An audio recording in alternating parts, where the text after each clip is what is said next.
Sa aming mga Ilocano, hindi mawawala ang igado lalo na sa mga handaan. Paano ba naman, napakasarap ulamin at pulutanin. Kaya tara, samahan niyo akong magluto. Dito ako ngayon sa San Fernando City Public Market para pick upin yung in-order kong karne. Sa napakapoging suki ko na si Ronald Espiritu. Alright. Pagka-uwi, hinugasan ko muna yung mga karne, then hiniwa natin ng bite size. Pag sa handaan, mas maliliit yung hiwa, pero pagkakainin naman sa bahay, okay na yung ganitong size. Para mas lumasa yung karne, imamarinate natin gamit ang Uncle Tom soy sauce. Kayo na bahala kung gaano karami, tinansya-tansya ko na lang yan. Hindi rin mawawala yung paminta, damihan mo hanggang mabahin ka. Then halu-haluin nyo lang, ibababad natin to for at least 30 minutes. Yung ibang igado mga kapulutan, kasim at atay lang yung ginagamit. Pero dahil Ilocano tayo, kumpleto yan. May puso, may atay, may kidney, may pancreas at yung kasim. Alright. O tama na salita, magluto na tayo. Una sa lahat, first of all, ipiprito lang natin itong mga atay. Then isa-set aside, ayaw kasi natin itong ma-overcook mamaya.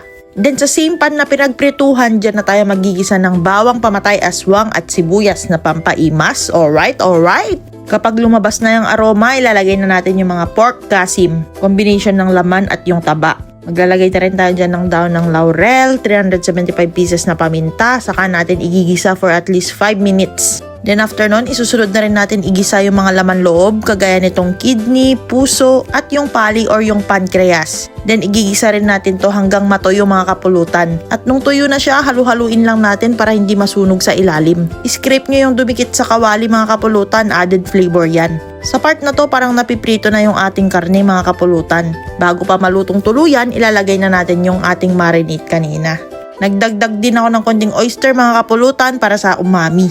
Optional lang naman yan, depende sa trip nyo. Then nagdagdag lang tayo ng water, saka natin pinalambot ng mga 30 minutes. Nag-request sila dito sa bahay yung may sarsa daw na igado para mailagay sa kanin, kaya gagawin natin yun. Nung naluto na yung karne, linagay na natin yung carrots at patatas, pati na rin yung green peas. Hindi rin magpapahuli ang liver spread na magpapasarap sa ating igado. Hindi mo matatawag na igado pag hindi lasang atay. At speaking of atay mga kapulutan, bago pa nating makalimutan, babalik na natin yung mga prinito nating atay kanina. Lastly, panghuli, hindi mawawala ang Uncle Tom sukang Iloco, ang suka ng mga Ilocano.